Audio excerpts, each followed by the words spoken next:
We're going to start the vehicle by locking the doors 3 times. Locking the doors 3 times will trigger remote starting. The vehicle is up and running and will run for 15 minutes. We can shut the vehicle down by locking the doors 3 times again. This will turn the vehicle off. Now keep in mind, we haven't connected the parking lights. We're going to do that in the next steps. We're in a 2014 Honda CRV. We're going to do a plug-and-play remote starter that activates from the OEM remote. The remote starter will be capable of activating by locking the doors 3 times from the OEM remote. I'm going to start this assembly by removing the lower dash panel. First, we're going to remove the under dash assembly. If you look here, there's a little twist clip. I'm going to turn it. We're going to remove the under dash. The next step is to remove this piece here that holds the econ button. So we're going to go ahead and we're going to remove this also. Sometimes it's easier to pull the side panel out a little bit.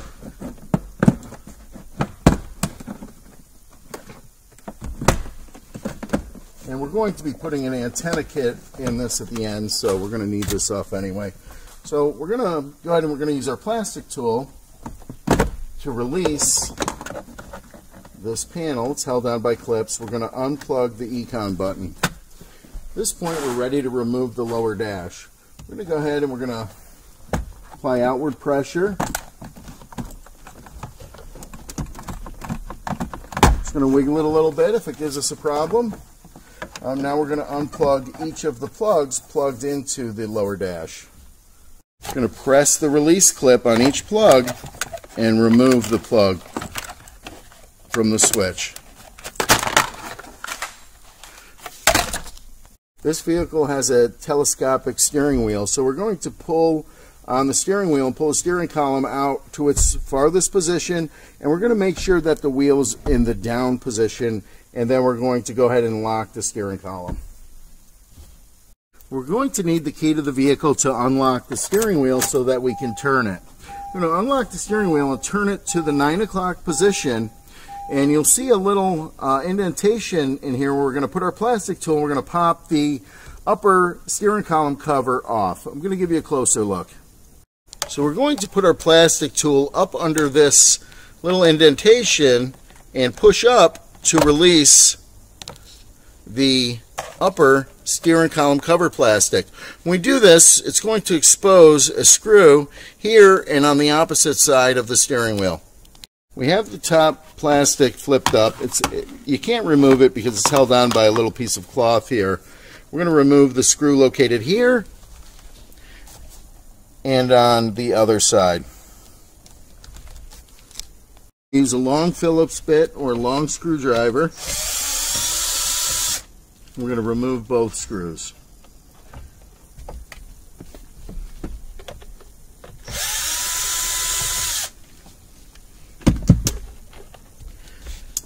After removing both screws, we're going to recenter the wheel and shut the key off and remove it from the ignition.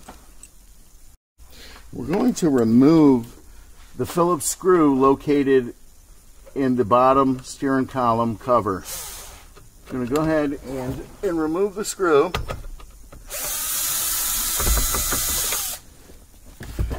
Now we can spread the sides of the column cover plastic and remove the steering column cover. This will give us access to the ignition plug and the immobilizer plug of the vehicle. We're going to remove the main ignition plug and the immobilizer plug to the vehicle. There's a little clip right here that we are going to pull back that will unlock this plunger. We're going to pull outward on the plunger and remove the plug. I'm going to give you a little look at the clip. Here's a close-up of the main ignition plug. This is the release clip that we pressed down. in order to allow this plunger to slide out and unplug the main ignition plug. We're going to unplug the immobilizer to the vehicle also. There's a clip right here. We're going to press the clip in while we pull the plug out. The plug will release smoothly. If the plug does not release, you do not have the lock clip fully pressed. I'm going to give you a picture of where we remove the plug from. This is a close-up. Do not confuse it with this plug because our immobilizer plug will not fit in this port. Although they look similar, they are different. This is where we need to be. This is where the black plug was removed from. Right here. We're going to plug in our main ignition harness. We're going to start by pressing the release clip on our T-harness and pulling the plunger to the full outward position. We're going to go ahead and we're going to place the plug in the socket, push it in until it bottoms a little bit, and then we'll go ahead and we'll draw it in using the plunger. The plug will draw in as the plunger goes down, and it will lock into position when it is fully installed. Now we're going to take the vehicle's plug that we removed from the ignition and we're going to insert it into the T-harness plug. We're going to bottom it out, and then we're going to push the plunger in.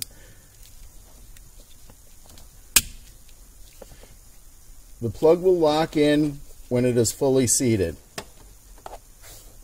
We're now going to install our immobilizer bypass plugs. So we're going to go ahead and we're going to plug our plug into the immobilizer.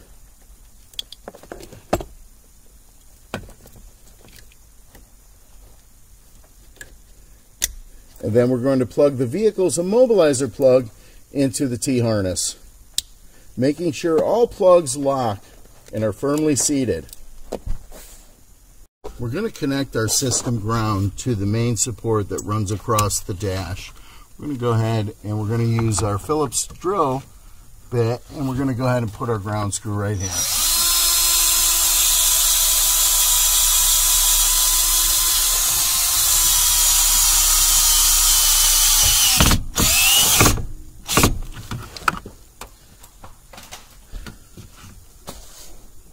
Okay, this installation applies to the 2012 through 2015 model years for CRV.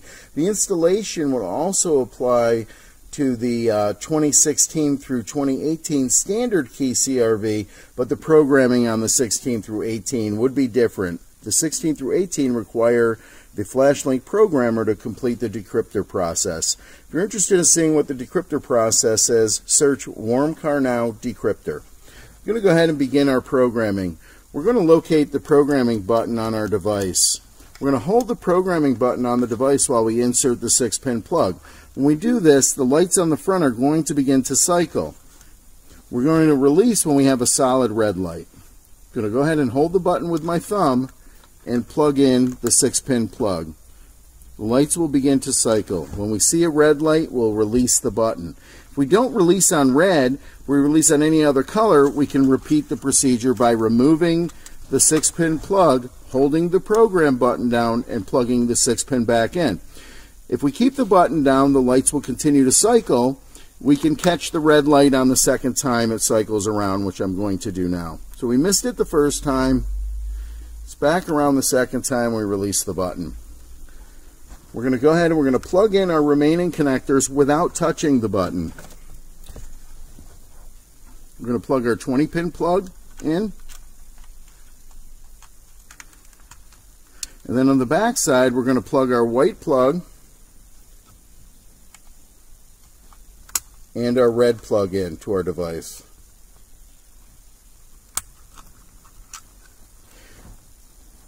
We're going to press and release the program button 2 times. Press release, press release. Now we're going to need the key to the vehicle. We're going to place the key in the ignition, and we're going to turn the key to the run position. Our module will flash the red light to indicate immobilizer programming has been completed, and it will flash the blue light to indicate that the CAN has been programmed. We're going to shut the key off and remove it from the ignition. At this point, we can go ahead and test our remote starter. We're going to start the vehicle by locking the doors 3 times. Locking the doors 3 times will trigger remote starting. The vehicle is up and running and will run for 15 minutes. We can shut the vehicle down by locking the doors 3 times again. This will turn the vehicle off. Now keep in mind, we haven't connected the parking lights. We're going to do that in the next steps. We're looking at the parking light switch to the vehicle. We're going to connect our parking lights at the plug that goes to the parking light switch. The first step is to remove the plug from the switch. We're going to orientate ourselves looking at the plug from the back. We're going to match the plug to the diagram to find the correct wire to connect to the parking lights. If you match the diagram in the installation guide to the plug, looking at it from the back with the clip up, we're going to be on this dark wire, which is the second pin from the end on the bottom row. We're going to use our posi tap to make a connection. We're going to use a posi tap to make our connections on this vehicle to the parking light and the horn.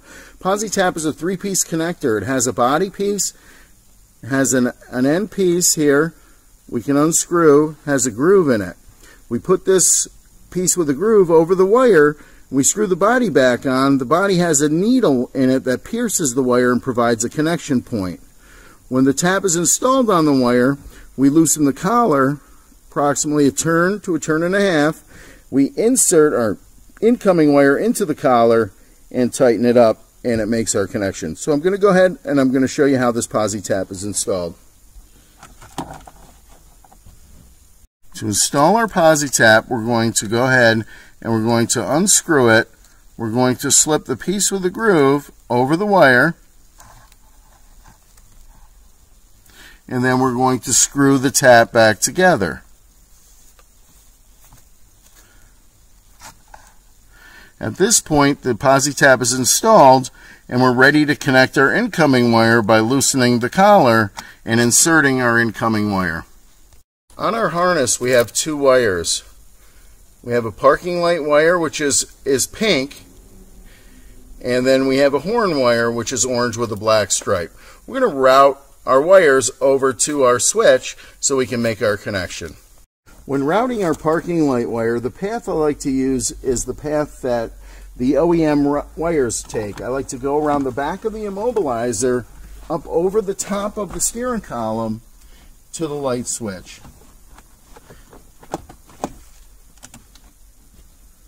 We've made our connection. We're ready to plug the switch back in. If you have any questions using posi tap, search posi tap on YouTube. There's a ton of videos that will show you how to use the tap. To locate the vehicle's horn, we're going to locate the plug on the underside of the steering column. We're not going to touch the yellow plug. We're going to be at this white plug. We're going to go ahead and we're going to test the horn, make sure it works in the vehicle. Now we're going to unplug the plug that we suspect the wire is on. And we're going to go ahead and we're going to try to activate the horn again. So the horn will not sound, so we can assume that we're on the correct plug. We're now going to remove some of this tape and locate the wire. Remember, when we're locating wires, we're looking at the plugs from the back where the wires enter. To remove some of the tape, remove about 2 inches of tape here.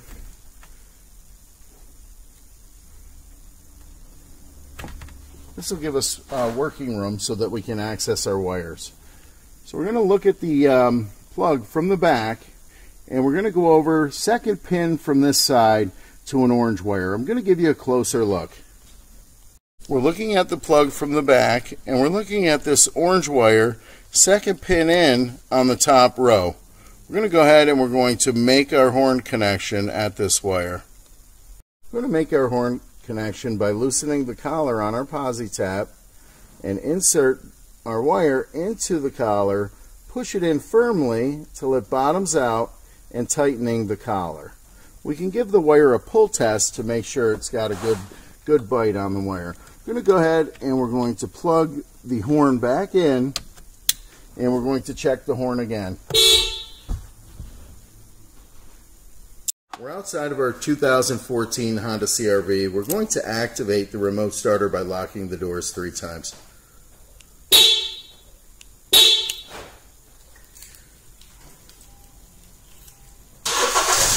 This will trigger remote starting. The engine will run for 15 minutes. We're going to go ahead and we're going to shut off the vehicle. Keep in mind the OEM remote will work while the engine is running. Now, if you purchase one of our RF antenna kits at the same time that you purchase your system, it will come pre-programmed. This is an example using a Revo 4.1. We're going to lock the doors. We're going to unlock the doors. We're going to start the vehicle.